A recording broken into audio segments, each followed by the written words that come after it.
I am not more valuable now than I was when I was a street-engaged drug user. But what I was led to believe was that I was only valuable upon certain conditions. Hi, my name is Heather. I'm an abolitionist and a person with lived and living experience with substance use. And today we're going to talk about why forced involuntary care is problematic.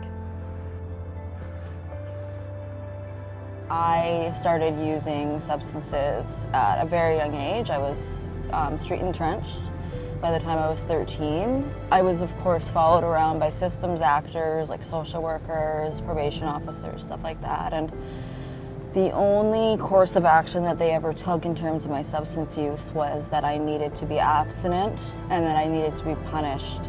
This happened for years at a time, right? Where I would, be placed in a foster home or a group home or a secure, treatment center, and what I would be told was that I was defective, that I was morally corrupt. When you're told this messaging about yourself from being in these institutions, that really impacts the way that we move through the world and our sense of safety, our sense of value. This is a prison. How exactly does BC's government expect people to get well while incarcerated, while also surviving things like the toxic supply crisis, the drug war, and poverty? Forced treatment approaches threaten to create more violent outcomes for Indigenous peoples, as Indigenous populations are 9 times more likely to be incarcerated for drug-related offenses and 6 times more likely to die from toxic drug poisoning. BC's implementation of involuntary care will only further perpetuate colonial violence against racialized people and take away their freedoms under the guise of compassionate care.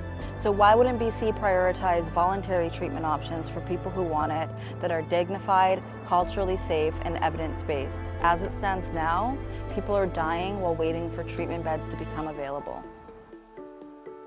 In the conditions that our world is in, I think it's pretty natural for somebody to rely on substances to survive. And so what would have worked for me is I needed social connection, right? I needed to be validated. And I think at the core of that is feeling a sense of belonging, right? Community belonging. And when we implement forced treatment approaches to substance use, that essentially pushes people away from safety and further into harm.